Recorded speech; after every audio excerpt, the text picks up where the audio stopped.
Good evening. My name is Aaron King, and I'd like to welcome you to the Veritas Forum at the University of Illinois.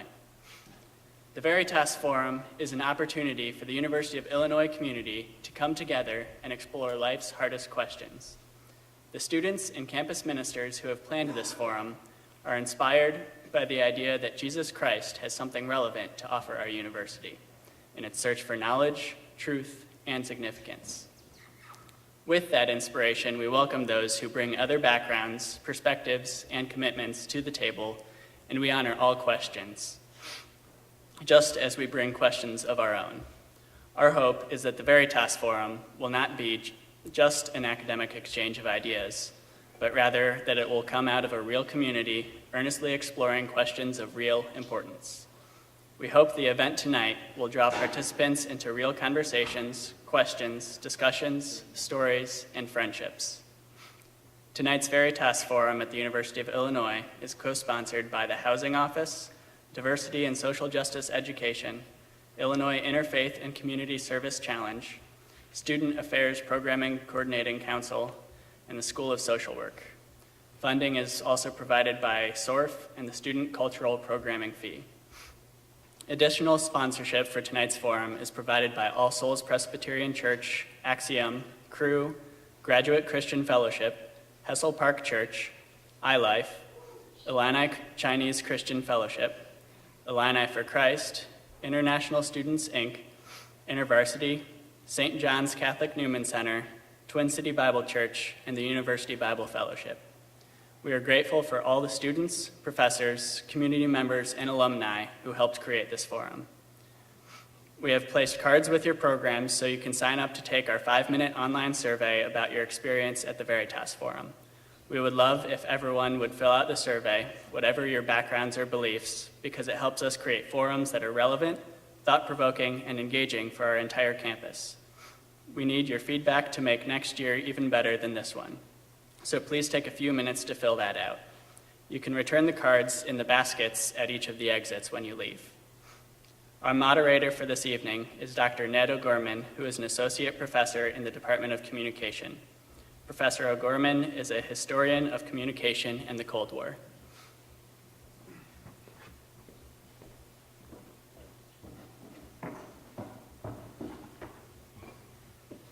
Thanks, Aaron. I'm really excited to kick off this event tonight, and I'm just going to introduce the topic briefly and then introduce our speakers. So social justice is a bad word for some American Christians these days. It reeks of socialism, of the effort of the government to intrude upon individual freedoms or to replace charity with government programs. A well-known cable talk show host not long ago warned people of faith against the introduction of social justice into church sermons and church programs. It was, he told them, a way in which liberals sneak into the church and pull the wool over people's eyes. And yet, it is arguable that, at least with respect to Western culture, social justice was first a Jewish and then a Christian idea. And so we read, for example, in Leviticus chapter 23, quote, "When you reap the harvest of your land, do not reap to the very edges of your field or gather the gleanings of your harvest. Leave them for the poor and for the foreigner residing among you. I am Yahweh, your God." The prophet Zechariah said, "Do not oppress the widow, the fatherless, the sojourner, or the poor, and let none of you devise evil against another in your heart." And Jesus told a rich young man, quote, "If you want to be perfect, go sell what you have and give to the poor, and you will have treasure in heaven. And come and follow me."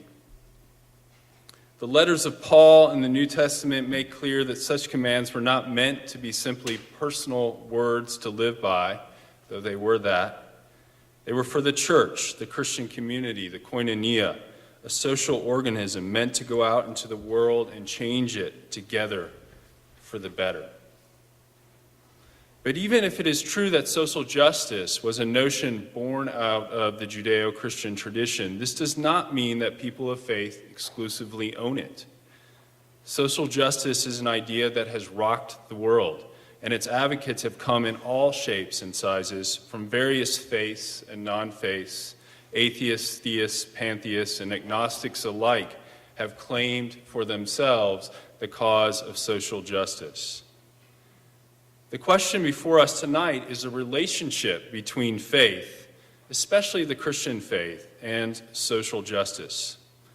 Why should we care about social justice? Is faith a help or a hindrance to the cause of social justice? Is faith or non-faith merely a matter of motivation, or does it also offer a way of shaping and structuring practices and their goals? What about academic work on social justice? Is there room for a distinctly Christian academic approach to the problems of social justice? Or must people of faith check their faith at the door of the university and instead engage in rational analysis? Our speakers tonight are here as our guests to offer two different perspectives on these and similar questions. One is a Christian, the other an agnostic. One, as you will see, considers his Christian faith to be central to his work as a professor on behalf of social justice. The other draws his inspiration from other wells, so to speak, and has constructed a life and career devoted to causes of social justice quite apart from any active faith, let alone the Christian faith. Our first speaker, Professor Bill Tate, is the Edward Mallinckrodt Distinguished University Professor in the Department of Education and soon to be Dean of the Graduate School of Arts and Sciences at Washington University in St. Louis.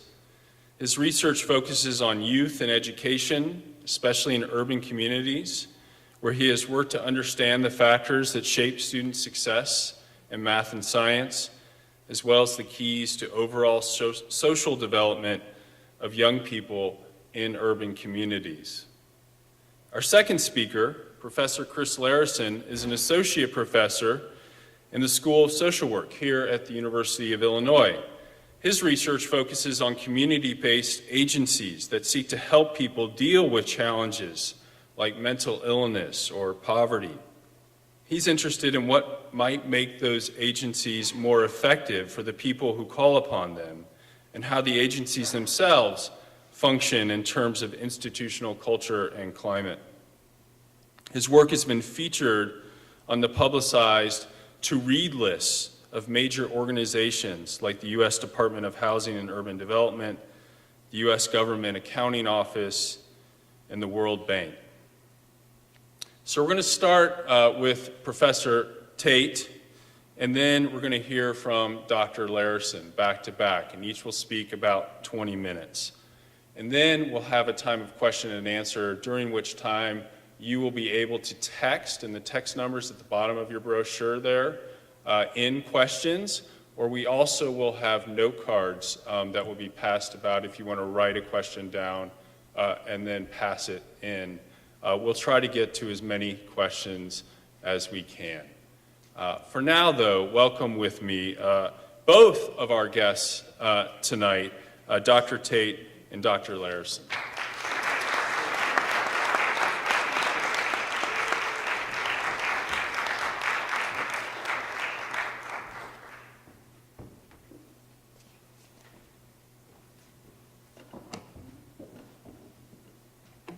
Thank you for that generous introduction, Ned, and I'd like to thank Veritas and the churches and organizations that are affiliated with this event for giving me an opportunity to come share with you. I'm a native of Chicago, Illinois, and I grew up a fan of the Illinois basketball program. For over a decade, I have been living in the St. Louis area. Missouri and Illinois fans are passionate about their basketball. The two states share other common characteristics, including strong agrarian traditions, central time zone, similar educational attainment levels, similar demographic rates of youth and senior populations, and both are geographically close. Despite being similar in many respects, there is a border, lines of demarcation that matter in terms of governance, finance, traditions, customs, and values. And yes, sports. I have attended a number of the border war basketball games between Illinois and Missouri held in St. Louis. It has always been a bit awkward for me. Is it possible to be a true fan of the Fighting Illini and the Missouri Tigers? Where is your heart when real decisions about the two teams need to be made? Do you root for one in the first half of the game and the other in the second half? This year, I witnessed a man do just that. Missouri was in control in the first half of the game. This gentleman put on his Missouri hat and cheered with great passion for the Tigers. In the second half, as Illinois made their move, he changed hats and donned the orange and navy blue of the Illini. Another man in his row at the game noticed and said, "Hey, what's up with you?" The conflicted fan responded, "I really don't care who wins. Just enjoy rooting for whoever is up." The battles in sports are fun, but not eternal in nature. Yet the concept of battle and warfare are directly related to a decision or our decisions to align with a worldview. Worldviews are in conflict. In the game of life, we have decisions to make. Our principles should not be like this fan, changing hats or changing loyalties based on circumstances. Worldviews provide borders, lines of demarcation, and perspective on theology, philosophy, biology, psychology, sociology, politics, economics, history, law, and ethics. Thus, our worldview should inform our understanding of today's topic, justice. I can relate to the fan I observed this year at the border war game. During my years as a college student, my worldview was conflicted and confused. If I were a food item at a restaurant, I would be characterized as soup du jour. Reflecting back, it seems like each day I learned and aligned with a different perspective, changing and exchanging ideas and concepts like a chameleon to fit my desires and personal agenda. Rooting for the idea that would win the moment. With my friends, I would discuss Pan-Africanism and Black liberation theology. In class with my economics professors, I chatted about the superiority of capitalism and the importance of the rule of law to stability in markets. I waxed eloquently about the impending demise of communism and totalitarian governments. Throughout college, I added to my knowledge of big ideas: Darwinism, Marxism, secular humanism, and Black nationalism. In many cases, the ideas were presented to me in discrete and disconnected fashion, with my brain serving as the cognitive archaeological site. Digging for answers to important questions of life proved to be a major challenge. The core of my problem was that I had no core. My mind was working, but I did not take the time to examine the inconsistency in my thinking, because in the end, my potpourri of big ideas could be melded and fashioned to serve me. My friends loved my thinking. My professors thought I was well-read. What more could I ask for? How about the truth? How about consistency and alignment of my thinking with the truth? For nearly a decade after my undergraduate studies, I made horrible personal decisions with no core truth guiding my walk. Life was centered on professional advancement and pleasure. I was raised in a Christian family. However, I did not take the claims of Christianity faith seriously or live as if they were true. So as life challenges emerged, I applied non-Christian principles with little success. Then I would change hats like the conflicted border war fan, and call out to God to help me fix my problems. However, that was all I wanted, was a fix. Ultimately, I accepted Christ as the Lord of my life. How did this happen, you may ask? I recognized the wrongdoings in my life. Persisting in these acts on my part was a product of being separated from a personal, ethical, and self-revealing God. My heart was drawn to the redemption of the world through Christ's atoning death, burial, and resurrection. I have attempted to follow the instruction in Romans 2:12, which states, "And do not conform to this world, but be transformed by the renewing of your mind, so that you may prove what the will of God is, that which is good and acceptable and perfect." What this means in terms of worldview is that I seek to live by and be guided by the Word of God, specifically biblical Christianity. I believe the Bible is true. Because of this belief, I find reason to pursue justice. I am called by the Christian worldview to seek justice.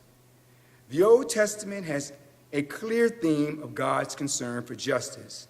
For example, Isaiah 1:17 calls for the follower of biblical Christianity to learn to do good, seek justice, correct oppression, bring justice to the fatherless, plead the widow's cause. We see in the life of Jesus a consistent, often shocking, and countercultural concern for the marginalized. Justice is foundational to biblical Christianity.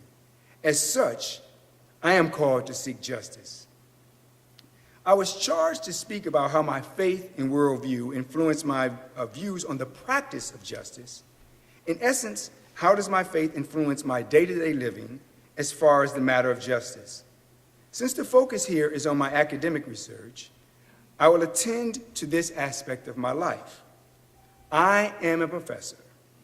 Noah Webster defined the term professor in a fashion that captures who I am and what my aims are in life. This is the 1828 version. One who makes open declarations of his sentiments or opinions, particularly one who makes a public avowal of his belief in the Scriptures and his faith in Christ, and thus unites himself to the visible church.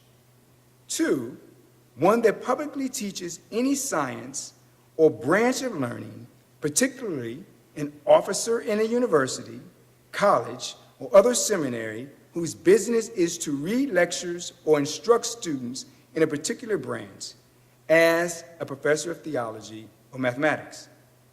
I attempt to serve society by living out Webster's definition of a professor, both faith and science. I hope to be a professor able to live according to Paul's words in Philippians, "Let nothing be done through selfish ambition or conceit, but in lowliness in mind, let each esteem others better than himself. Let each of you look not only for his own interests, but also the interests of others." As an endowed professor, I offer one example that aligns with this guiding scripture text for my public role. Universities today are often judged by the amount of revenue in their endowments. It is undeniable that a significant endowment can advance the university's mission. Endowments are a part of the legacy of university partnerships that date back hundreds of years. One of the first gifts endowing an academic professorship was awarded to a man who would eventually be named Bishop of Rochester, England. The professorship was established to support and advance the theological mission of Cambridge University. John Fisher was the first academic to hold the Lady Margaret Professorship. Eventually, John Fisher, a man of significant academic standing, was named Chancellor of Cambridge University, a position he maintained until his death. As a bishop, chancellor, and Lady Margaret Professor, many sought his counsel and held his scholarship in high regard. Eventually, he became advisor, some might say unfortunately, to King Henry VIII. The king's history with women and divorce is well documented. What is sometimes overlooked is that John Fisher, the Lady Margaret professor, took a public stand against the king's efforts to declare his marriage to Queen Catherine null and void. His public position based upon principle, ethics, and moral conviction cost the first lady holder of the Lady Margaret Professorship at Cambridge University his life. The endowed professor was beheaded. It was not the prestige of the endowed professorship that symbolizes the legacy of John Fisher. Rather, his legacy in part was his willingness to publicly offer a reasoned position and to stand firm in the face of great political opposition. He looked beyond his own self-interest and defended the rights of an individual not positioned to leverage the same public forum. He considered the interests of others and acted. My hope is to grow in my public commitment to a life in Christ such that no amount of opposition would deter me from advancing the truth to others. I've been asked to speak briefly about my academic work.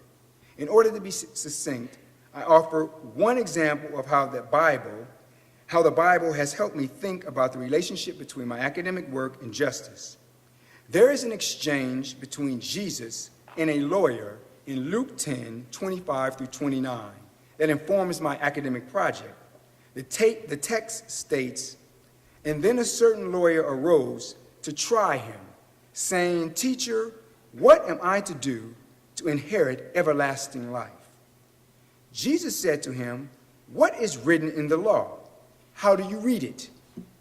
And he replied, 'You must love the Lord your God with all your heart and with all your strength and with all your mind, and your neighbor as yourself.' And Jesus said to him, 'You have answered correctly. Do this, and you will live.' And he, determined to acquit himself of reproach, said to Jesus, 'And who is my neighbor?' The question, 'Who is my neighbor?' precedes the text to one of the great stories of all time, the Good Samaritan. Throughout recorded history, societies have attempted to document and describe their neighbors. In many cases, we record these descriptions with the hope we can intervene on poverty, social disparities, housing, mental and physical health, and many other problems involving the human condition.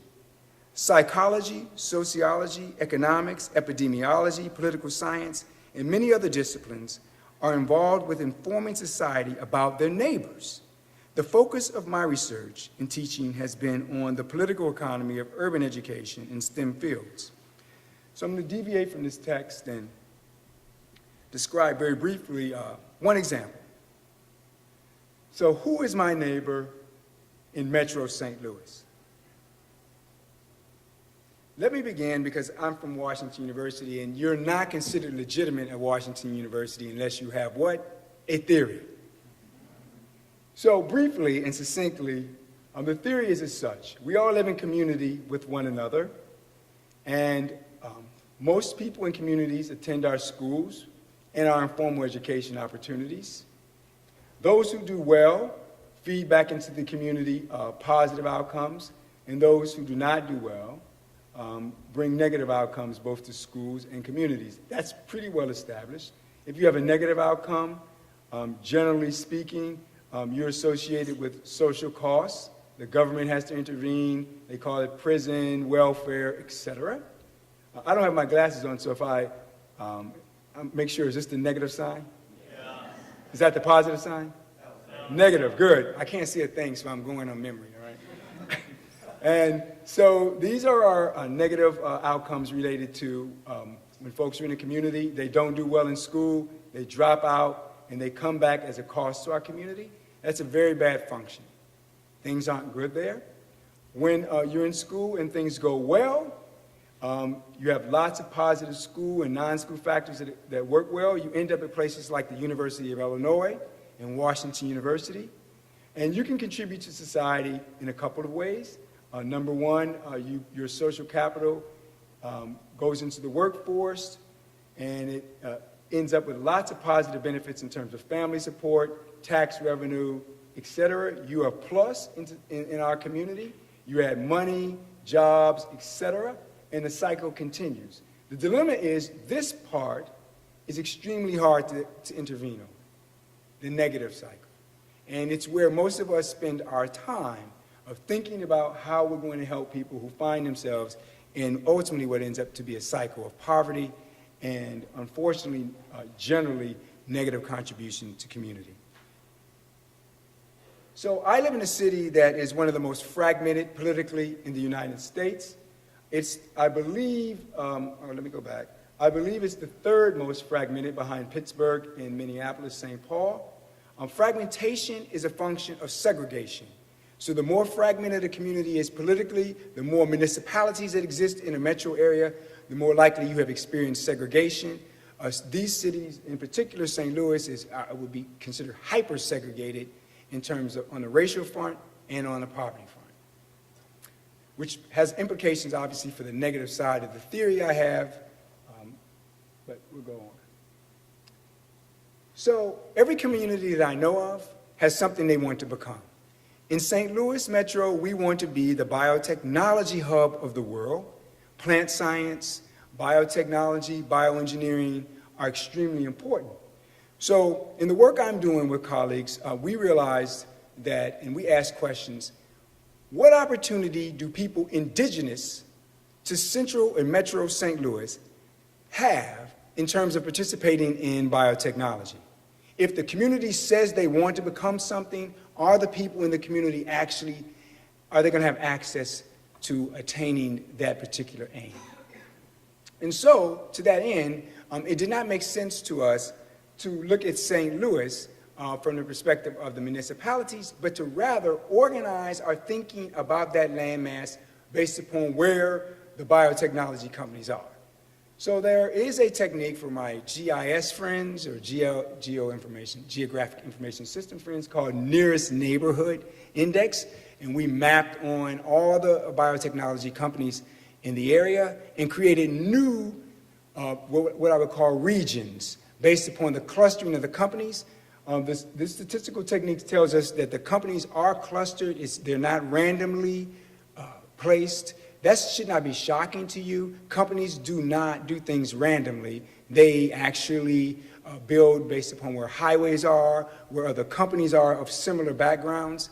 And in our case, companies want to be close to Washington University, St. Louis University, because there's a lot of biotech work going there. So there's no randomization in terms of, no randomized custom clustering here. It's all really probably been preordained and thought through. I wasn't in the boardroom to determine that they did that, but statistically, it's just, it has to be.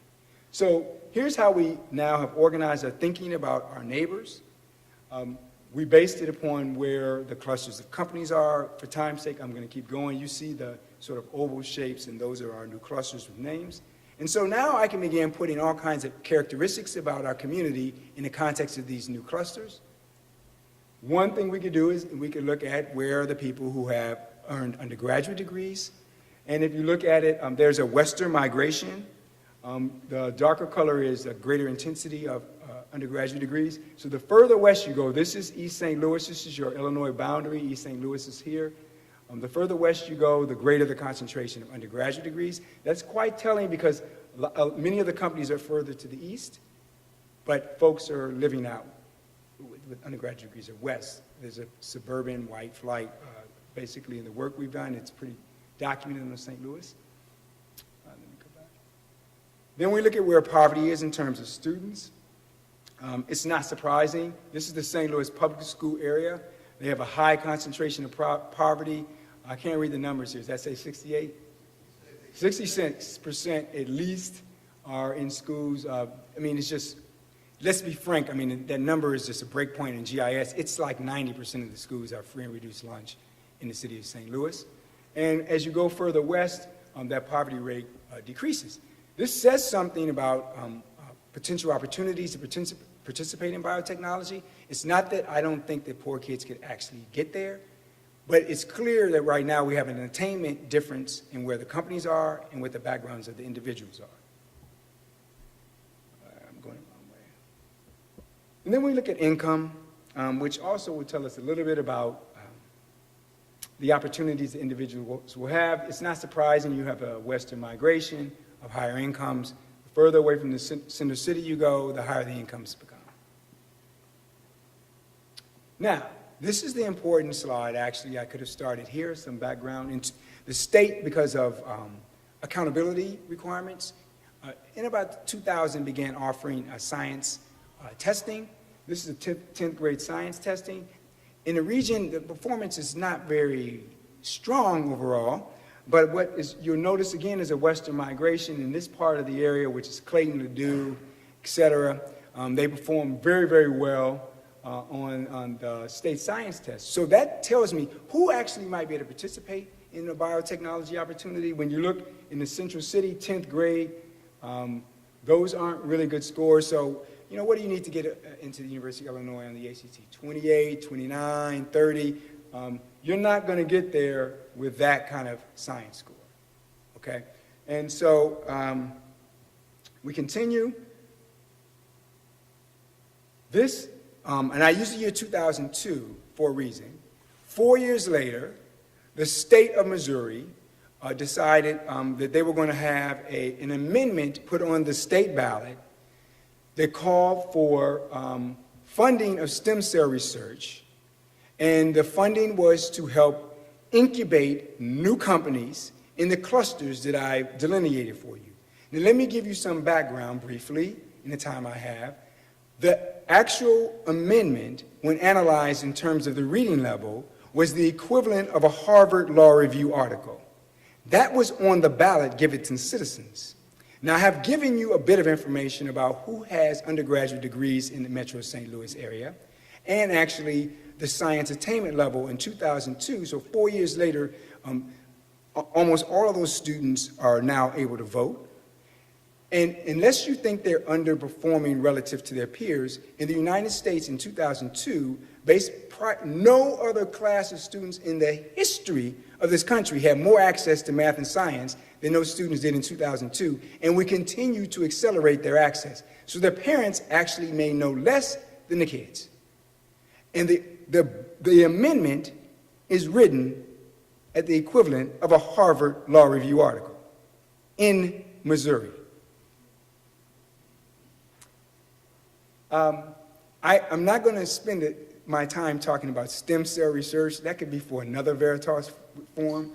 But my point is, if you're going to vote on something like that, and it's put in the context that you literally need to have gone to Harvard Law School, how can you really vote on it? What does that say about justice in our democracy when you really don't have access to the ballot because it's put in a format that's inconsistent with your educational attainment? I could go on and on about this, but I won't. I want to show you the results that happened in the metro area. In the city of St. Louis, 67% of the voters voted in favor of the amendment.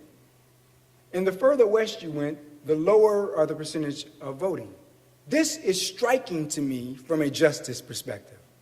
The individuals least likely to benefit from a stem cell initiative were more likely to vote for it. The individuals who were more likely to vote for it, or more likely to benefit, were least likely to vote for it. The individuals who actually could read it were least likely to vote for it. This is shocking, and in many talks when I talk about this, this is an example, in my opinion, of one group of people that are set up to be exploited. Fundamentally, their tax dollars will go for TIFs and other economic strategies that will fund this entity. It didn't pass ultimately, but would have funded it, and they would not have benefited. And the cycle, and I don't know if my next slide actually has it, the cycle that I was making reference to continues. So while many of these things are touted as helping the inner city, they actually are really not designed to do that. And this is a question of justice that I've attempted to pursue throughout my academic career. I want to understand, if we have interventions, will they actually help the people they're intended to? In the story of the Good Samaritan, Jesus identifies three people: a priest, a Levite, and the Samaritan. All three see a man half dead on a road. The first two are similar in that both know the law of God, but do not live it out. There is no alignment between knowing the law and a labor of love toward a fellow human being. They have learned, but there is no labor. Learn it, but no labor. The third man labored to serve his fellow man. Christ asked, which of these three proved to be a neighbor? The lawyer responded, the one who showed mercy towards him. Then Jesus said, go out and do the same. What is the motto of the University of Illinois?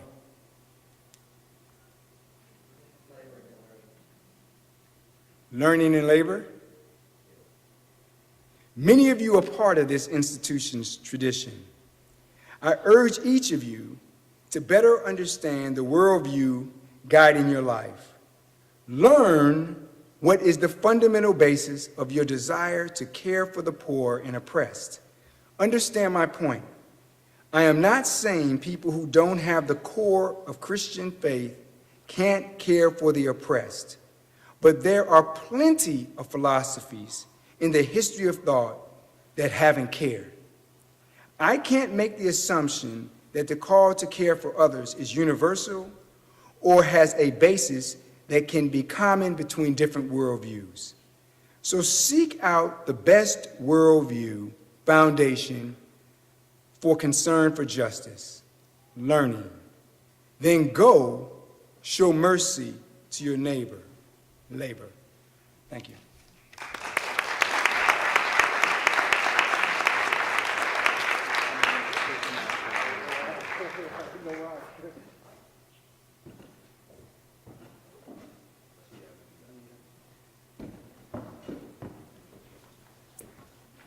All right, so we're going to hear from Professor Chris Larrison now. Before we do that, however, I was just told that there is, in fact, a typo on your brochure for the number that you are to text with questions. So this is a significant issue. The number, it's the last digit that is incorrect. The last digit should be 5, and so the number is correct that's on the screen. It's incorrect on your printed brochure.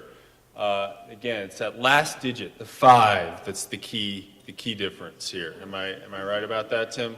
All right, good. So you are welcome to begin to text your questions as our next speaker is speaking, so you don't have to wait till the Q&A time to do that. But even as you're texting, make sure you're listening. All right, Professor Chris Larrison.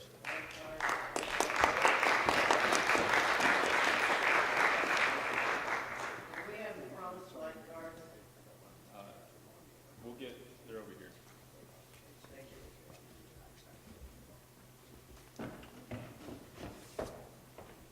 Good evening.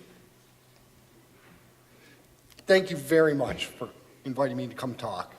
This is a subject that's near and dear to my heart, and one that I think I've spent my life pursuing. So, oh boy, I don't have the clicker. So this is classic. Technology hates me if you just want to. Is it right up here? Oh, thanks a lot. No, I'm sorry. So yeah, technology hates me. So I really, when I sat down and I jumped a slide here, didn't I? One of the things, this is very personal to me, and I still do write letters to family, write letters to friends, and oftentimes I'll open up a letter with a quote that means something. It's sort of going to capture and embody in some meaningful way the rest of the message. And for me, tonight, this does capture the message for me. It's a quote from a song that I like very much, and I'll just say it. I've never avoided certainty. It has just eluded me. I wish I knew the truth. And that does. It fits very much with an agnostic view of the world, correct? I can't decide. So it drives me very hard, that thing. And as you start to understand a little bit of my background, you'll understand why that uncertainty drives me hard in some interesting ways.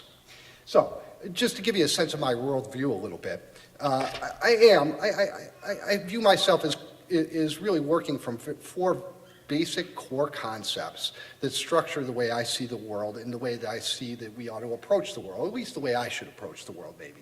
And the first one being empathy, most importantly, maybe. And that, I think, is maybe, we often hear the word empathy today, but it is one of the most difficult tasks put in front of us as human beings, to place ourselves in the shoes of another in an earnest way and try to understand their point of view, right? It's hard. Sometimes it's easy, but when somebody's very different from us and doesn't see the world in any of the same ways that we do, it's really hard. And then add into the mix if we don't like that worldview, then it becomes almost impossible. Now, we could be edging out on postmodernism, right? Where there is no evil and there is no wrong in the world. Let me just empathize with who you are. I certainly could empathize why a skinhead is a racist if I listened to his background and how he was brought up and the terrible background he might have had and where it led him to. But this still doesn't leave me with at all sympathizing with that point of view. And that's a very interesting break from empathy. Because I might be able to empathize with you, but there's something desperately wrong with that. Moving from empathy, you have to go to compassion, I think. And compassion means moving beyond just putting myself in your shoes to actually trying to do something to make the world a better place for you. And I have up here two little pieces of my own life that help me understand maybe what compassion is. And one, the piece that says Chinese lady late for her appointment. When I was living in Georgia as a social work student, and my wife and I think that year, we lived well below the poverty line. And it was a very, very desperate time in our lives in terms of money.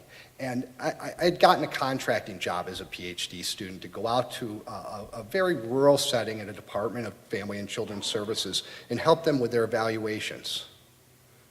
And so I was sitting in the waiting room, and they were running a little bit late. And so there are some people in the room that know me. I'm late for everything. And this was one of the rare instances I was on time. So I was sitting in the waiting room, and I'm waiting, and in comes a Chinese woman who actually speaks Mandarin. And let me tell you, in 1992, in rural Georgia, this was as if a Martian had just dropped out of the sky for me. This is not like Central Illinois or on this campus. So it was a very strange moment. And this woman didn't speak any English. And it became clear as she sort of started to engage with the front desk person that she was late for her appointment. And they were not going to let her in. And she became increasingly agitated, and no English. And they said no. They kept saying no. And she really ramped it up, and then it became clear that it was going to come to an end. And I was sitting there watching this. It's me and this scene in front of me at the waiting room. And as I was watching this, I'm thinking, oh boy, this is miserable. And I'm thinking to myself, should I get up and say anything? And then I'm thinking to myself, I gotta go home and explain to my wife if I don't get this job that we don't have any money coming in. So I sat there. And what popped into my mind, about a year before, I'd been taking a train from Bulgaria to Hungary. And you know, at the border stops, the train stops, right? And they sort of check your passport. Well, we crossed into Serbia. The border stop was early in the evening. I went to bed in Serbia. It was a fairly long ride to get out to Hungary. And in the middle of Serbia, in the middle of the night, the train stops again, no border stop this time. And I find myself dazed and confused on the side of a track with a whole bunch of Muslim men who I didn't know were on the train, and a bunch of armed guards, all of whom were under like 19 years old. It was a desperate situation. Nobody said a word. Nobody spoke English. I had this big, huge beard. I looked not a whole lot different from one of these guys. And my English passport, or my U.S. passport, although interesting, could have been made up. And it left me with such a desperate feeling not to have anybody step forward for me and to sit there and sort of beg for help when nobody understood me. And it was dark, and it was the middle of Serbia, and it could have been terrible. Now, as it turns out, they put me back on the train, and that was it. So as this flashed through my mind, in a second, I was like, all right, I've got to get up and say something about this poor woman. I don't know where she's come from and how she's gotten herself to this front window, but I'm sure it took an incredible amount of energy. And so I did. I got up and I said, you're late for your appointment with me. And unless you're going to see this woman, I'm not going to see you. And you have to have this evaluation done. The dynamic changed. The woman went into her appointment. Now, in a classic Southern fashion, they took me in, and I went through the process. And at the end, I was able to go home and tell my wife, oh, this is great. I didn't even have to tell her that part of the story. I said, oh, yeah, we're going to get paid for this. It's an easy job. Now, because they were very positive when they took me in. They didn't ultimately hire me for that job. Okay. I never felt bad about it. And by the time I found out about it, the money didn't make any issue. I probably would have had to live a lot harder with myself to set if I had not done anything in that particular moment. Now, moving beyond compassion, I think it's important that we start to cooperate a little bit. And we are often just incentivized in some meaningful way not to cooperate. And what I'd like to do is present a very basic dilemma. It's called the prisoner's dilemma, and it really highlights in some meaningful way how we are trapped in ways that encourage us not to be cooperative. So if you could click that link for me. And this is about 2 minutes long. And it's it's YouTube, and it's Science Guy, I think. Hey guys, does this day sound familiar? You go to a confusing... Does math suck?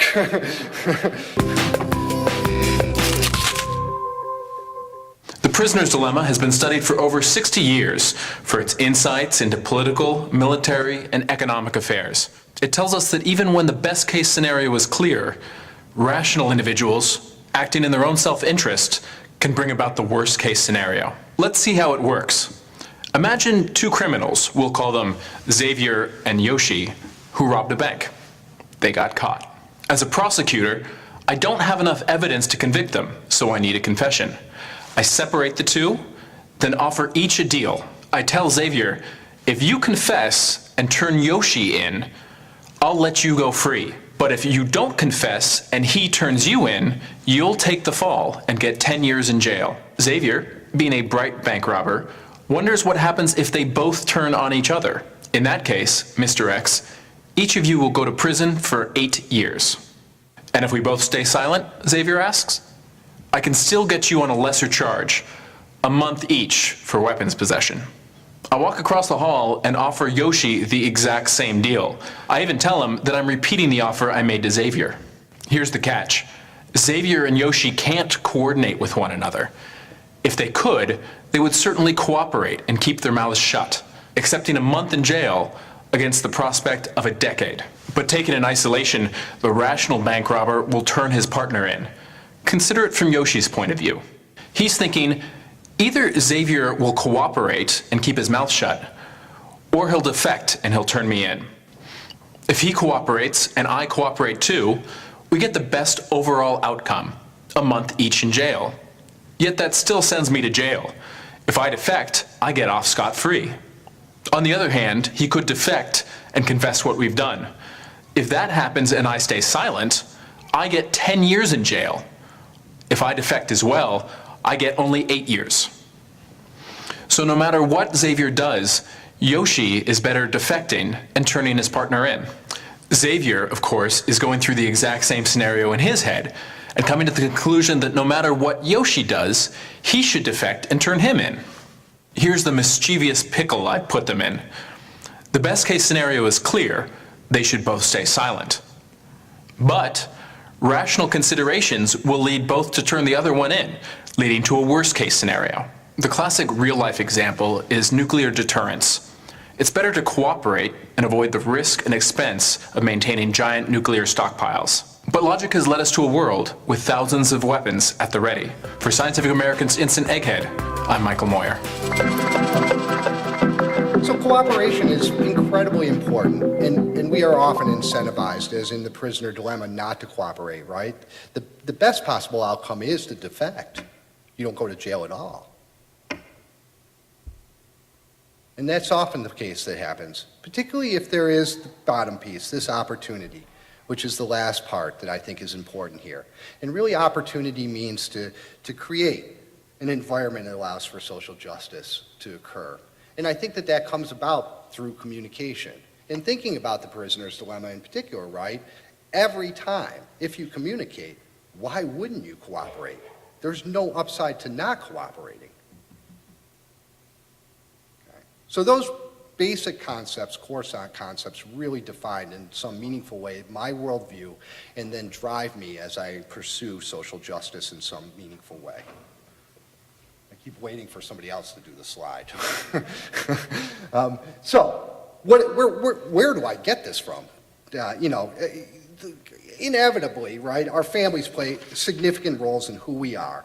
And my family background is one of interest. I come from a father who came from great privilege and a mother who was first generation immigrant, Sicilian. Her father was a ditch digger, my grandfather, all of his life. He couldn't read above a third grade level. So a very diverse background. And my mother remembers, and certainly her father remembered, the slurs that were used against the Italian immigrants, particularly those who were working class. And it was something that moved my mother very hard in terms of who she was, and in turn, it moved us. Now, one of the things that came with privilege was we were all sent to camp. We'd go to summer camp every summer for the whole summer. And the theme of my camp, which I send my son now to, is The Other Fellow First. And it was a camp that was filled with kids from right outside the city, so kids with even more privilege than I had, typically. And the camp spent the whole summer trying to convince us, other fellow first. Never left. Remains a centerpiece of who I am. And I was no saint, let me assure you. I was the kid that shoved in line. I was the kid that wanted to be first. I was the kid that wanted everything. And to be in a place all summer long where you could watch other kids who also wanted to be first and have the first piece of candy and do everything, turning around and doing the other fellow first was a very powerful event. Now, as an agnostic, it's particularly interesting that number 2 on the list is religion, correct? It played a huge role in who I was, all right? Being who my mother was, I went to Catholic church every Sunday. I started Catholic school, all boys school. I cried all 6th grade summer about having to go to Catholic boys school starting in 7th grade. I didn't leave Catholic school system until I was a freshman in college, where they thought maybe it was not a great setting for me and I should move on. But the people that taught me during those years, the Jesuits, the Christian Brothers, were some of the most committed people to social justice I've ever met. And I think in many ways they sowed the seeds of moving away from the Catholic Church through this heavy commitment to social justice that was very interesting. Now, I have down there the fight. So as committed this school was that I went to in middle school and high school to social justice, and they did. They took in a number of inner city kids, right, on scholarship, and they were African American kids. Now, never thought anything about application or racism. I lived in a very white neighborhood. I really didn't know any other African Americans other than the kids that I saw at school. And given the social and economic distance between us and the fact that they lived in the city and I lived out in the burbs meant that I had very little interaction with them. Now, one day at school, which is not unusual, a fight broke out. And Anybody that went to Catholic school knows, right? They intervened very quickly, and it came to a very quick end. But the two competitors, a black kid and a white kid, as often is the case, decided we're going to duke it out after school. And the news went around the school. And this turned into some big event. And in classic Catholic school fashion, we're going to meet out at St. Mary's Cemetery. Right? So here you go, whatever. I go see this, and so I get in my car and I drive over there, and sure enough, there's all the white kids in this. And it really, this was not a fight that had a racial component. These were two kids that had some other gig going on. All right, but the split was there. I looked around. There wasn't any of the black kids there. I was like, where's that? And the cemetery is filled with cars. And then up comes the public bus, stops at the cemetery entrance, and off the bus rolls all the African-American kids for the fight. I thought, boy, it's interesting to talk about this in class, but rarely do you see this. How separate are we? How little we interact with each other? How little we know about each other? Now, education. And I have nothing but very good feelings about my Catholic education. It was something that meant a lot to me, and I think it is a deep underpinning. And one of the things that makes me a little bit anxious about my own children, my kids don't go to the Catholic Church, they're not going to do the sacraments, and I do the job of teaching social justice in the way that the Jesuits did for me. But is this going to be enough? Because certainly the public schools are not going to do this in the same way that the Jesuits do it. And I don't expect them to. But so is there something that's going to be missed? Can I convey the message of social justice in the same way that these people did in this very powerful way for me? So it's a question that I have. Okay. Education. I moved from being a freshman at a small Catholic school and being asked by the head of the school to maybe move on. And I moved on to Cornell. And so I went on to an Ivy League school, which was much bigger in a very different setting. And again, another setting of great privilege, and I enjoyed every minute of it. And at one point in the middle of this, a girlfriend said, you know, you talk about race and ethnicity and caring about people who are poor. There's this guy, Jacob Hope, he's coming up onto campus. You're going to come to this with me. I said, really? This is a Saturday afternoon. We could be doing 1,000 better things than going to see this guy talk. So if you could click on that link right there. So Jacob showed up, and if you could just scroll down a little bit. Yeah, keep scrolling down, you just bring something. So Jacob showed up, and his lecture was something like 6 or 7 hours. People got up and left. And as people got up and left, he said, you think this is oppressive? You should see what it's like to live in the South and be black. Sit, stay until I'm done, because whatever oppression you feel today is nothing what other people are feeling. And he did. He was a guy who, classic, the Swedes do this, Jacob Riis, most famously, right, an old school taking pictures of the slums in New York City. Well, Jacob Hope replicated that. He came here without a cent in his pocket and hitchhiked around the United States, and particularly the southern United States in the 80s, taking photos. And it was an amazing experience to hear him talk and to see these photos that were from 1980. It looked like something that you would read out of history books about the Deep South. And to think it was happening today, or at least in 1980, was incredible. And to see somebody that was so committed to actually doing something about this was particularly moving. And has never left me. I've run across Jacob Hope one other time, and he's very distinctive. He has a very long braided beard, and in the 80s, not very many people, maybe more people are doing this today, but not very many people, so you would be able to spot him. And every time, the 2 times I've ever spotted, I saw him at a demolition derby once in Utica. I came right over him. I said, Jacob, you know, you've had a huge impact on my life.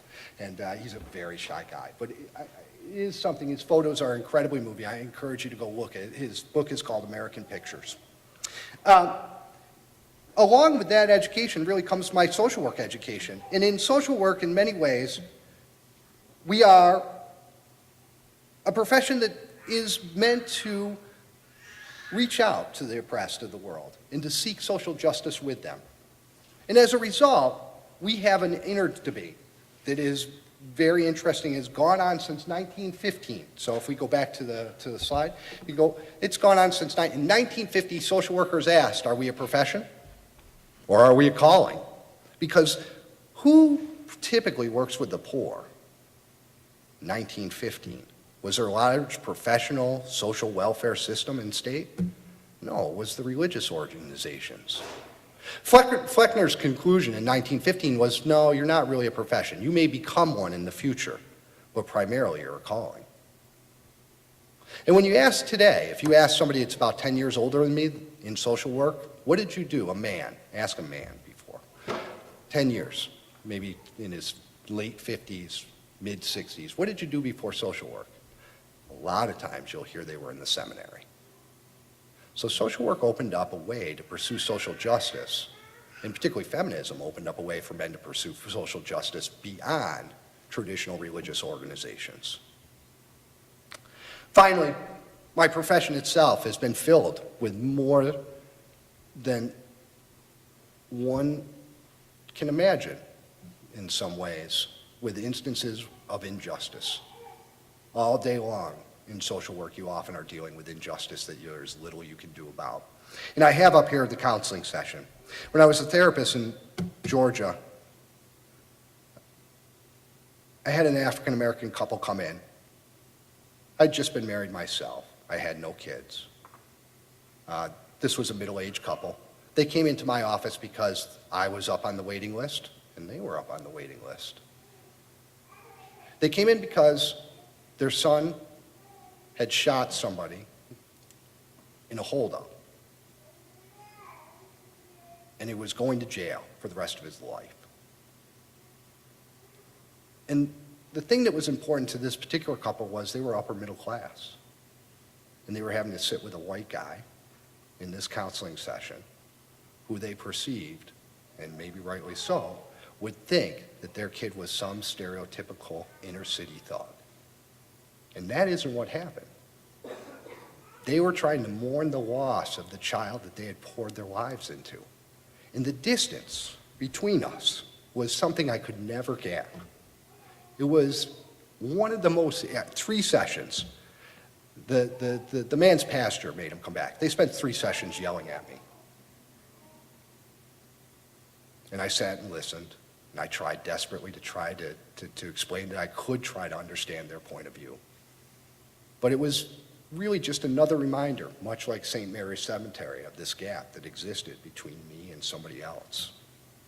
So those are the things that shape my worldview. Now,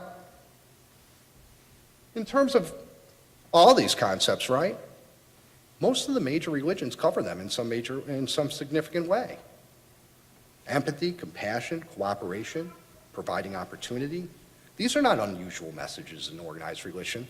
Maybe the question is, can we see them embedded in ourselves in some meaningful way?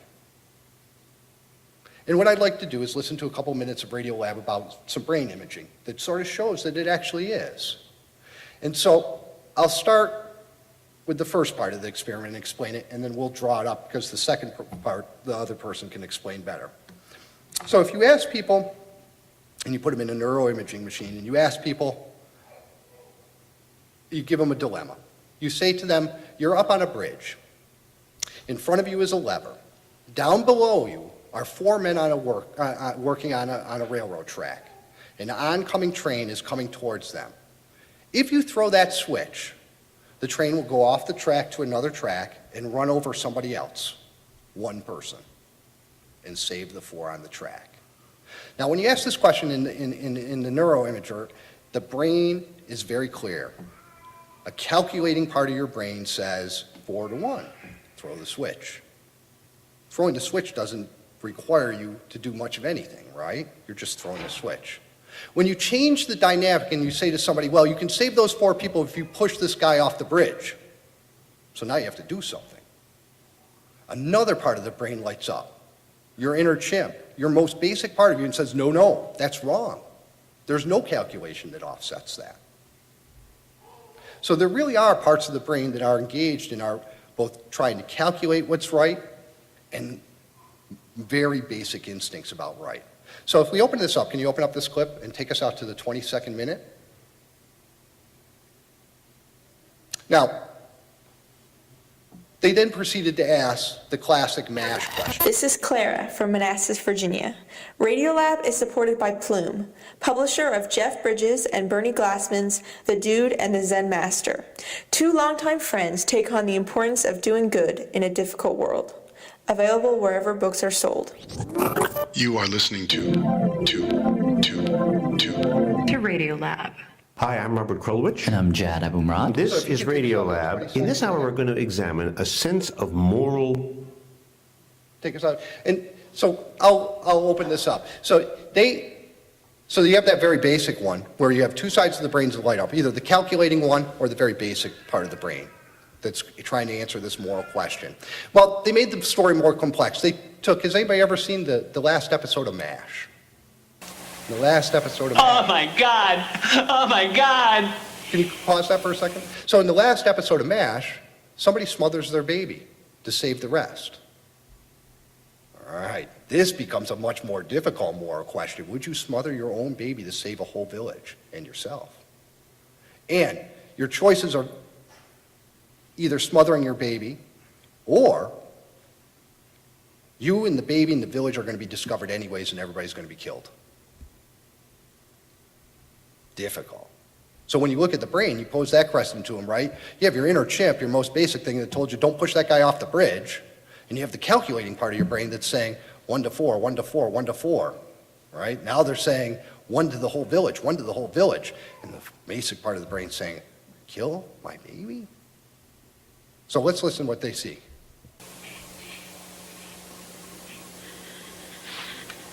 I didn't mean for it to kill it. I just wanted it to be quiet. It was a baby. She smothered her own baby. What Josh did is he asked people the question, would you murder your own child while they were in the brain scanner? And at just the moment when they were trying to decide what they would do, he took pictures of their brains. And what he saw, the contest we described before, was global in the brain. It was like a world war. That gang of accountants, that part of the brain was busy calculating till a whole village could die, But the older and deeper reflex also was lit up, shouting, don't kill the baby. No, don't kill the baby. Inside the brain was literally divided. Do the calculations. Don't kill the baby. Do the calculations. Two different tribes in the brain literally trying to shout each other out. And Jed, this was a different kind of contest than the ones we talked about before. Remember before, when people were pushing a man off of a bridge, overwhelmingly their brains yelled, no, don't push the man. And when people were pulling the lever, overwhelmingly, yeah, pull the lever. Right. There it was distinct. Here, I don't think really anybody wins. Well, who breaks the tie? I mean, they had to answer something, right? That's a good question.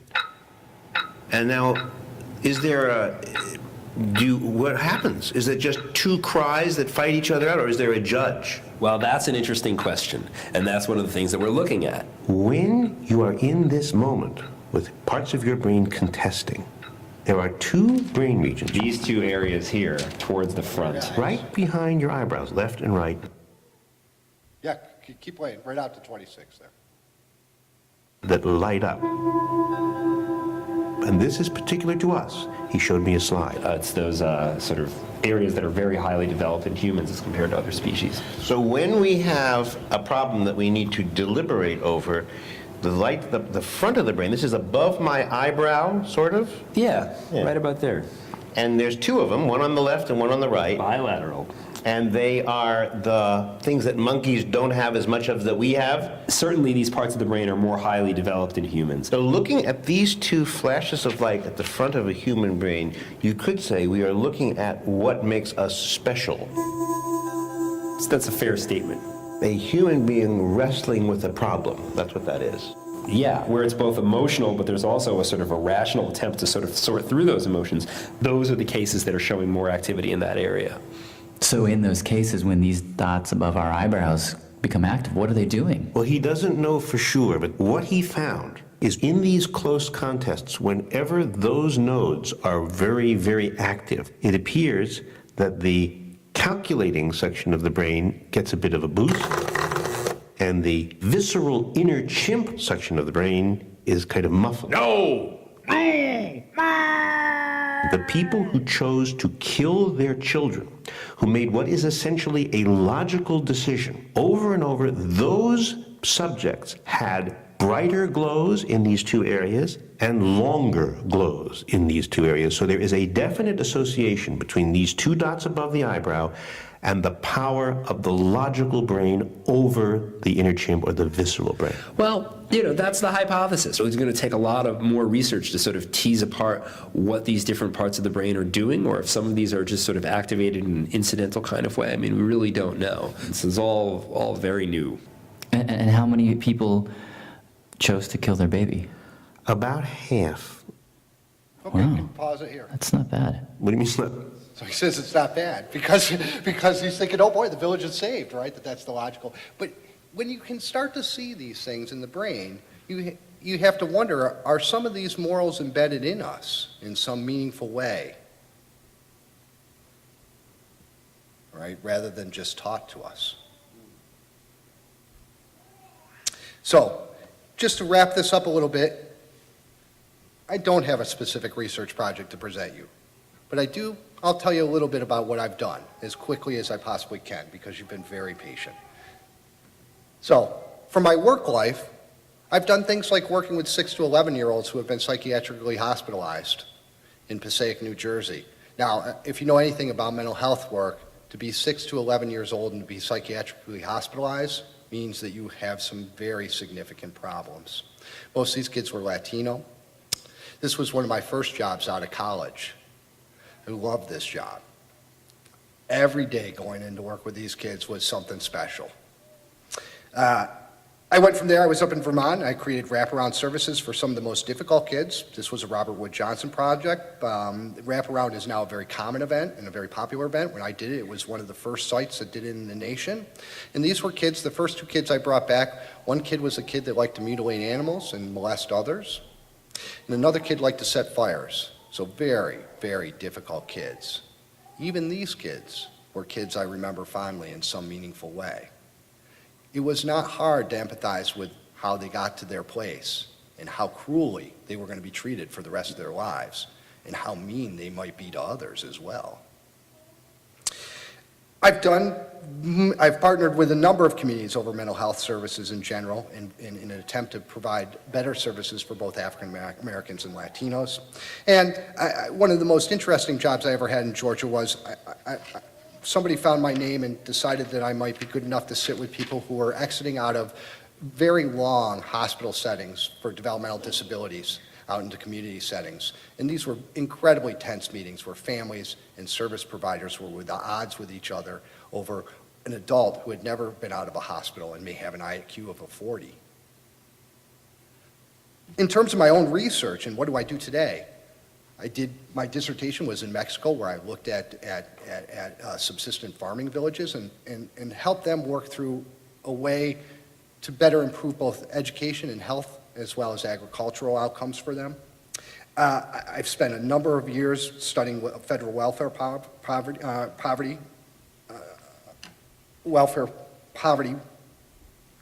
policies and their effects on day-to-day lives. I usually don't look at them from a policy perspective. For that particular research, I spent 2 years in the field doing individual interviews with 200 people living in rural settings across the state of Georgia. I drove to every one of these and spent hours with each one of these clients and talked to them about their lives in some empathetic way. I do work still around immigrants and refugees and overcoming language barriers. I'm very interested in organizational biases and provider biases that create health disparities for African Americans. Right now, my latest work has been focusing on increasing the life expectancy for people with serious mental illness and comorbid health problems. And anybody that doesn't know that population at all, they live 25 years less on average than the general population. They have a life expectancy of people in Central Africa. So I've had a commitment in both work and research, the social justice, that has had some basis in religion, but very little to do with Jesus. Now,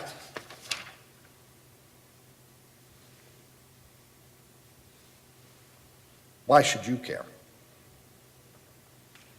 Well, you could take my point of view because it helps you. Empathy is incredible. To spend time thinking, what would I want to have done for me? And then proceeding to do that for others. And I think my only leap in faith here is the bottom one. Generally, I'm then hoping against all odds that others will follow. Or you can do it because your brain's going to tell you to do it, or you're already built to do it. Or you can do it because Jesus told you to do it, remembering you shall love your neighbor as yourself. There is no other commandment greater than these. For me, the reason for believing in social justice seems less important than the hard work of actualizing social justice. Thank you very much.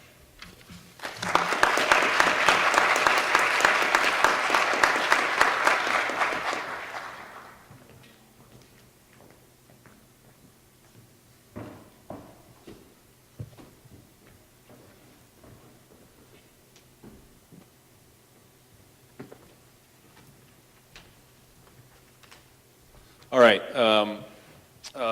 we are going to take about a half hour for questions. And I'm just going to begin with a couple to give you an opportunity to text in your own questions or write them down on the note cards that have been circulated. And so while you're doing that, we'll begin our discussion here together. The first question I want to ask both of you gentlemen has to do with sort of the inverse of the question of the night. So the question of the night has been, how does your faith or how does your worldview impact, inform your commitment to social justice and the kind of work you do in the university in terms of research with respect to social justice? The inverse would be, how has your work on behalf of social justice challenged your beliefs in any way, in any instance, or maybe on a more fundamental level. But how has the work itself challenged your worldview, challenged your beliefs? And we'll start with Dr. Tate and then go to Dr. Larrison. Right, that was a really hard question. So much of my research in the last 15 years has focused on sort of geospatial arrangements. And what you see in these arrangements are how people engage with one another, how they build community, etc. And in many of the places I've studied, St. Louis being one, you saw in the maps, and in other municipalities, what I see on a consistent basis are the artifacts of federal, state, and local policies that have led to hypersegregation. And it has been an ongoing policy strategy. If we look at federal policy from, the early 1900s, and when I look at it, I think one of the great frustrations is when I see it actualized in the church. And so I expect exceptionality, and the extent to which I have noticed more recently younger generations actually excelling at being intentional about creating community that is broader demographically than they may have grown up with. That frustration is turning to excitement.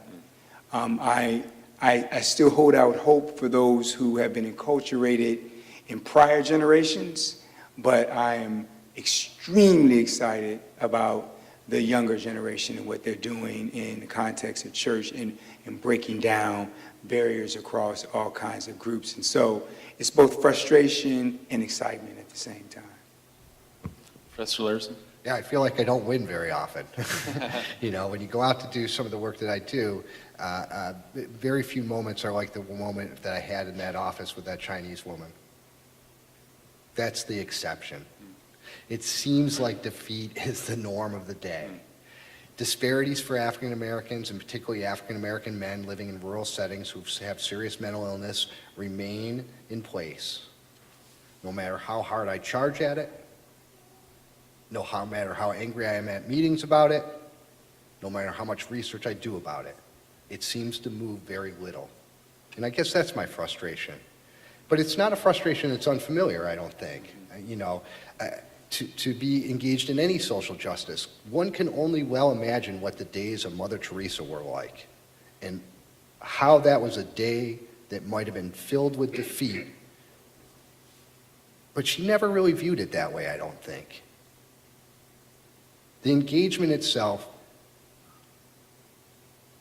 meant something, and it meant maybe winning on that day. But I wish, in my heart of hearts, that periodically that scene in the Department of Family and Children's Services happened more often. So a second question then that's somewhat related to this. So Dr. Tate has said here that Jesus is very much at the center of his work and why he does what he does. And Professor Larrison has said it doesn't really have that much to do with Jesus. I'm wondering, for both of you, what it would take to change your position, to change your mind. And maybe we'll go the opposite way. So we'll start with Professor Larrison. So you're going to start with me. The hard way. If you would like, I can start.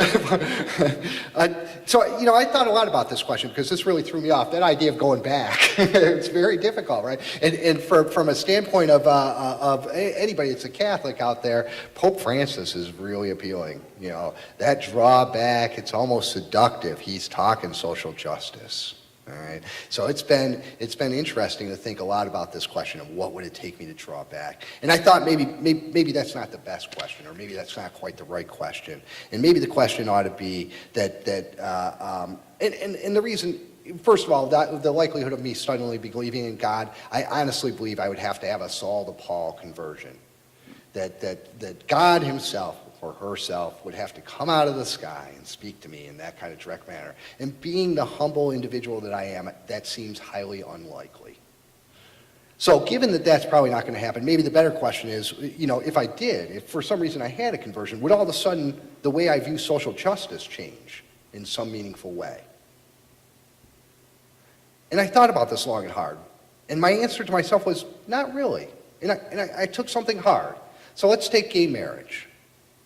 Would my beliefs about gay marriage as a social justice issue change if all of a sudden I decided, boy, I do believe very strongly in Jesus, and I'm willing to go back to the Catholic Church and follow their doctrine on this? No. I'd do what most Catholic Americans do. I'd say, although the doctrine's very interesting, and I still believe in the Catholic Church and Jesus, I also am willing to believe that gay marriage is okay. So I think that maybe is the interesting question. Would my underpinnings, you know, if you change that underpinning at all, does that change who I am? And I don't see it. And that's why I sort of said at the end, I'm not really overly concerned about why you're pursuing social justice, just that you are. So. Dr. Tate. That's a straightforward question for me. If Jesus is a fiction, it's a wrap.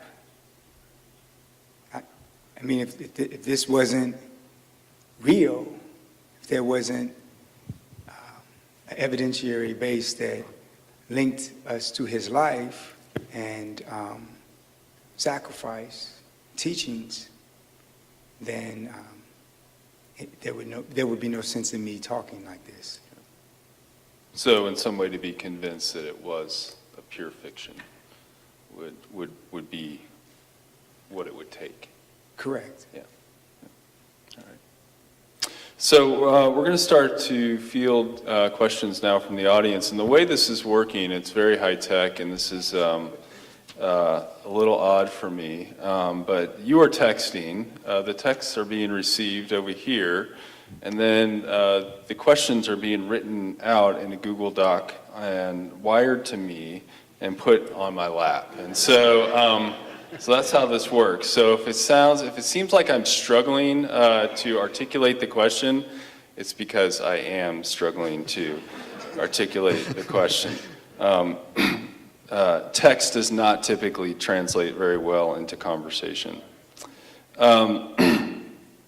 So, Dr. Tate, the first question I have here on my lap asks you to do some comparative work.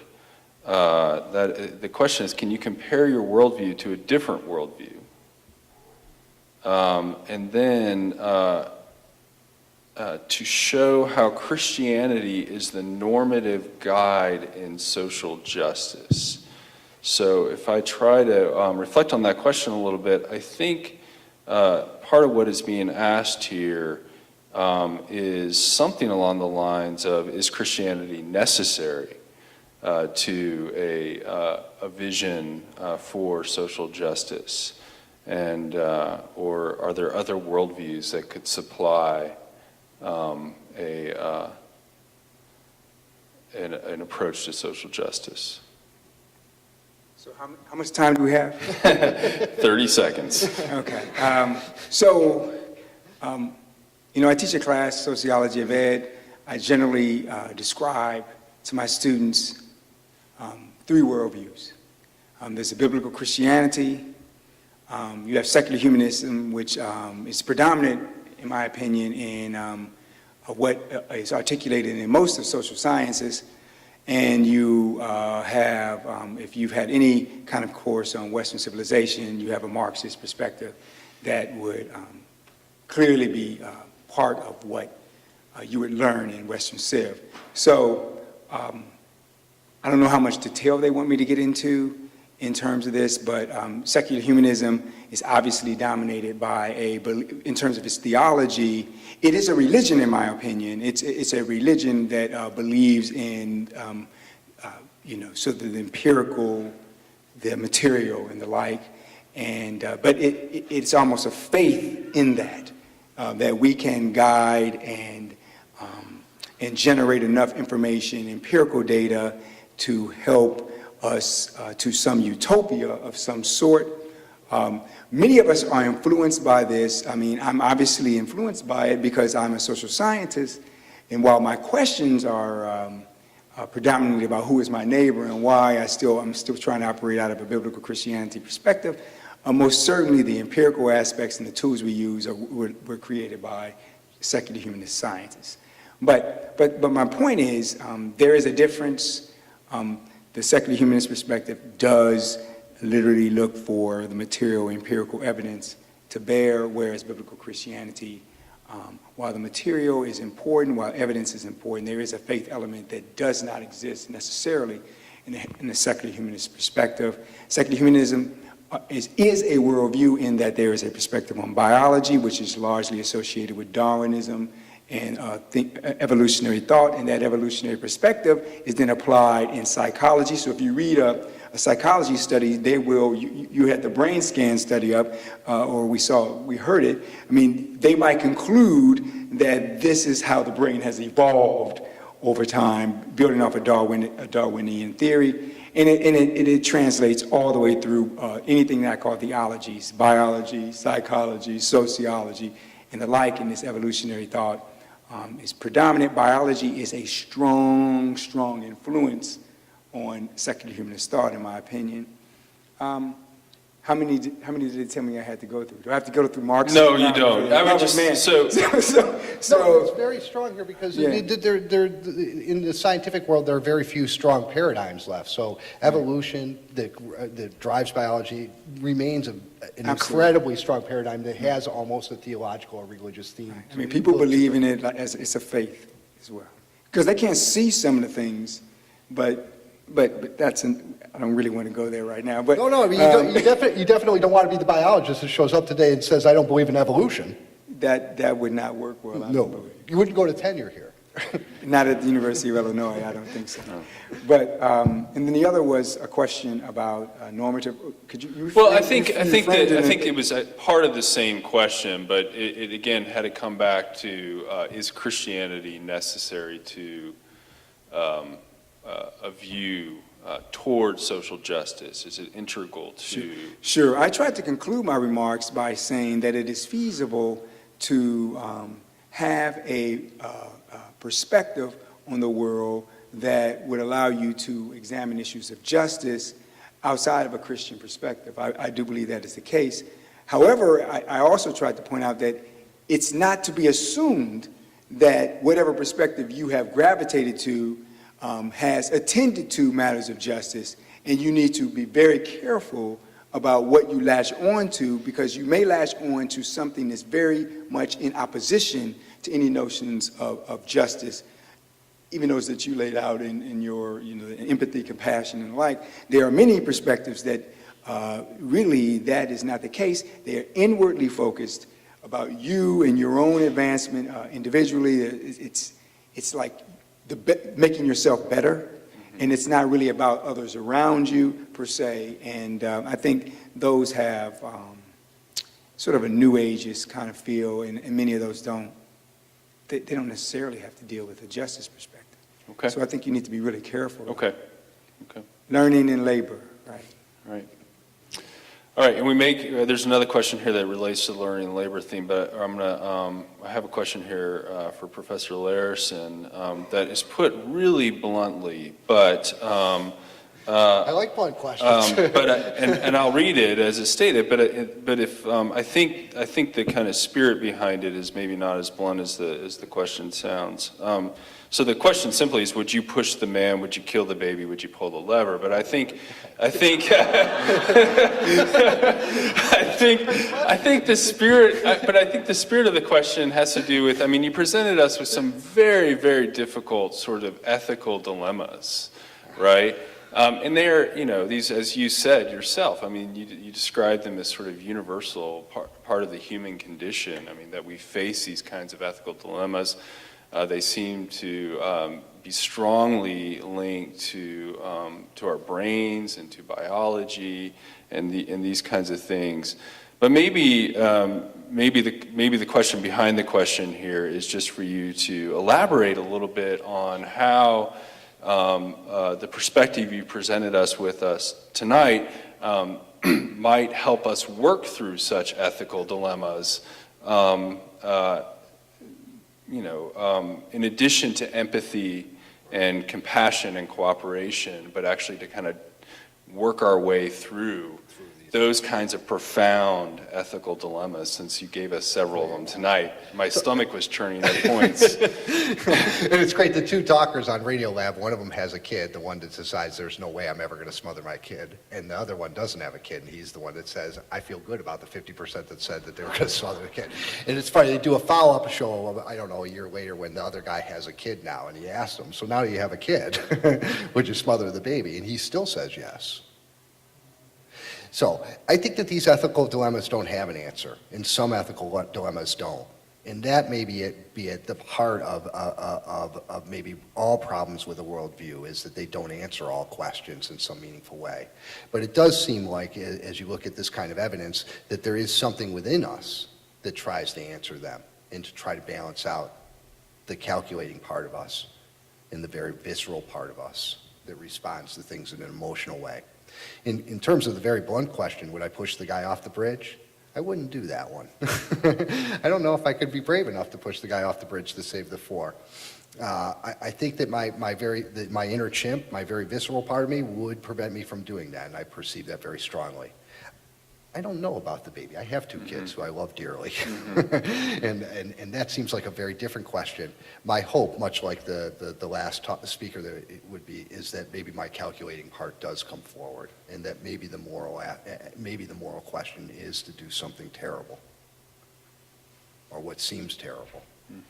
So, and I think maybe even with both of these things, the question that neither one of these experiments answers that we all have to deal with is, which are you willing to live with? Right? And could you live with pushing somebody off a bridge, touching them, seeing them, committing the murder, even if it meant 4 other people lived? And that calculation would be something that you would have to live with throughout your whole life. And I suspect that unlike this experiment where there's one moment that that calculation goes on, or appears to go on in the neuroimaging, that it's a calculation that's redone throughout your whole life. So I don't know. Okay. And I'm not dead sure that any faith or worldview tells us which one is the best. Yeah. But I love that question. Yeah. So in some ways it connects to a question here for Professor Tate that has to do with the learning. You talked about learning and labor, and you talked about the parable of the Good Samaritan, and you talked about the Samaritan. Well, I'll just read the question. The parable, it just went blank on me. But the parable of the Good Samaritan implies, the questioner states here, that religion and learning is no predictor of a godly heart. And the question is, can you comment? I think that should be obvious to anyone who has ever studied anything, religion, whether you're an athlete and you're being trained in a certain way. It is quite feasible to know something and not live it out.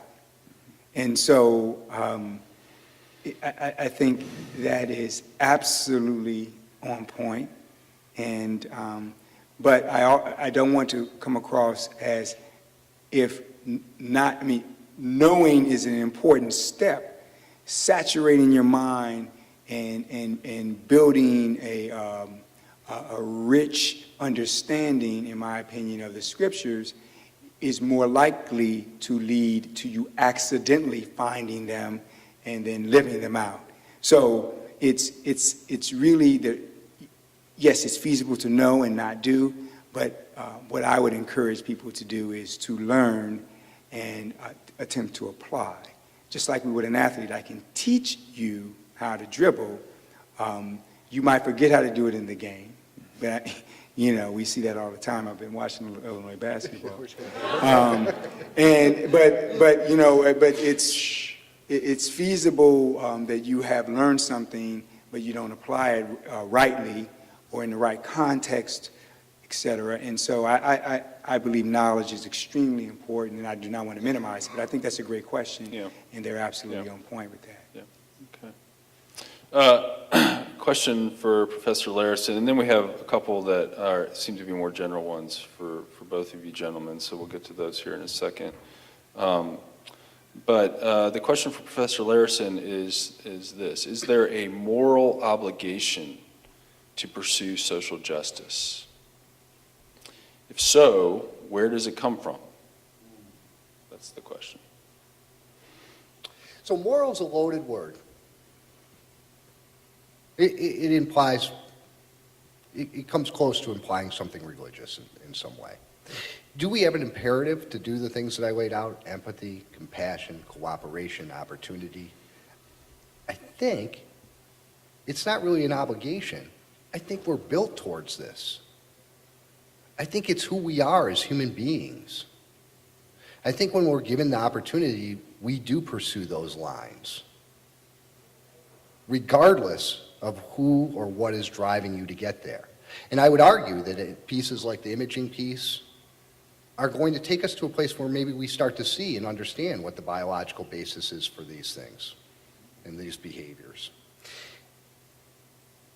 The question for me becomes a little bit more difficult when you look at those people that don't seem to have any empathy or compassion or cooperation, right? And you have to start to ask yourself, if this is something embedded in who we are, why doesn't it appear in everyone? Why do we see people do evil things? Why do we see people that are absolutely unempathetic to others? And that, I think, is the question that drives both the secular humanists and those people who are in religion in some meaningful way, is to try to understand that. And for those people, given that I believe that some of this is embedded in who we are, it's there. The environment didn't bring it out. It was misshapen. It wasn't given the opportunities. And maybe our job is to go back, and not some moral obligation, but again, out of maybe a very selfish place that makes the world better for me and my kids and for everybody around me that I care about, that we help those people regain the biological underpinning that drives us to be empathetic and compassionate and cooperative. Okay. So this question is for both of you, it states, what is the biggest obstacle hindering the establishment of justice in society, and how ought it to be most effectively addressed?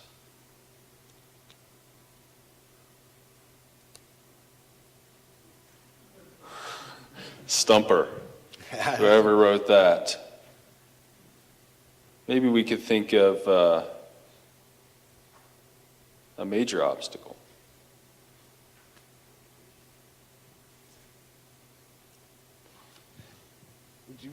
So if you look at the prisoner's dilemma, I think one of the biggest obstacle that seems to confront us all is communication. The minute that you get to sit down in front of somebody else and to communicate with them is the minute that we get closer to cooperation and deciding, boy, I'd rather spend a month in jail together than spending 10 years gambling whether or not you're going to rat me out, right? But if I don't ever get to communicate with you, I might start to assume the worst about who you are. And so I think that remains still one of the biggest obstacles. And you can imagine in a world where communication has gotten a gazillion times better than it was in 1983, when I showed up at college with the best typewriter that money could buy. Right? The next year, Apple was out. All right? So, communication has gotten 1,000 times better, but it is very difficult for us to empathize with people in Central Africa living in a constant state of war, even if I can see the pictures and read the paper, without ever having some face-to-face time with them and really knowing what this is about. So I think that's one of our biggest obstacles. And although we've made great progress, I still wonder how are we going to do even better around this? So I think it depends on your worldview. I think if you are, and I think you provided sort of a secular humanist perspective on that we are generally decent people, and if we're shaped, the environment shapes us in a certain way, then things will go well. I begin with the presupposition that men and women inherently are wrongdoers, and left to the environment, they will only intensify in that, and that it is not sufficient to be around other quote-unquote good people, and that's going to, help shape you per se. I think that there is a deep internal struggle about right and wrong within every human being, and if you don't have something that's going to get a handle on it, and I'm not talking about the mentally ill right now, because I know that was one of the examples, and I want to make sure people don't think that's what I'm making reference to, but I think, let's assume that a person is cognitively normal by psychological standards, and we're going to use secular humanist talk. But the reality is there is a struggle, and in the context of that struggle, something has to happen for you to turn from the wrongdoings that you are inherently, I believe you're right, wired with. They're in you. And so we agree on that. I mean, I do believe there are inclinations that we're wired toward, some good, some bad. And it's a struggle. And what turns a person from that, I do not believe is the physical shaping that we can see or material. That is my worldview. I believe it is something inherently spiritual, and I believe It is literally, it is a spiritual turning, and you literally are not, you're giving a different way of thinking about the world, and you strive and you try to put on a different kind of mind in order to handle that. And I think that is the major obstacle.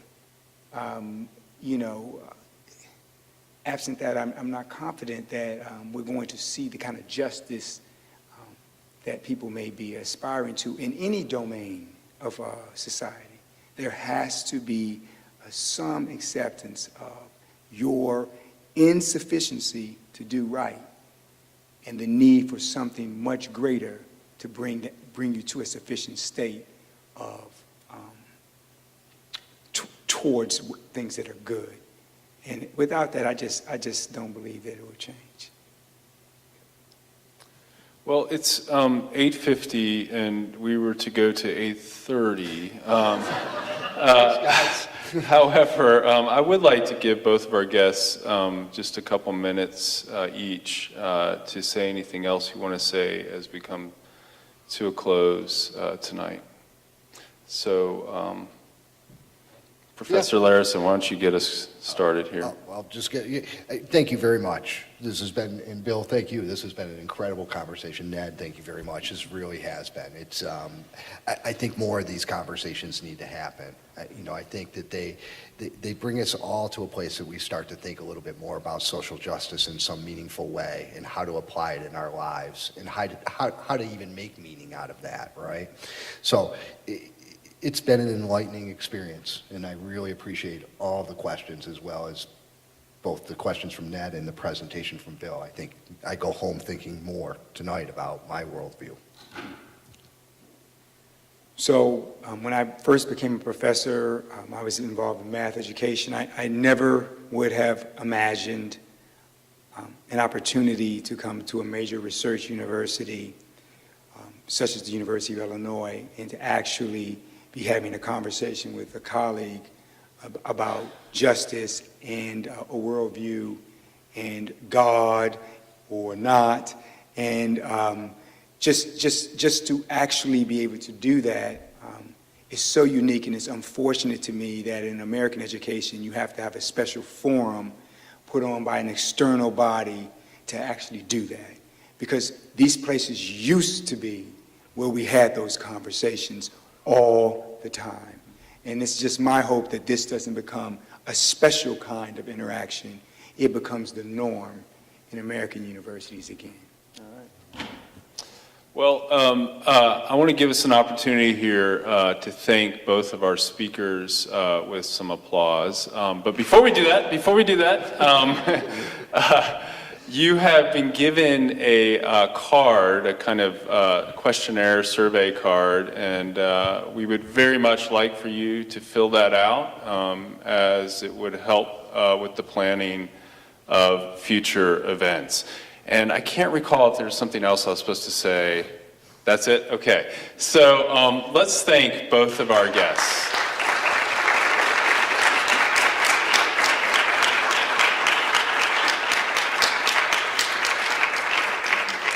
And thank you all for coming out and for being such a great audience and for sending in such great questions.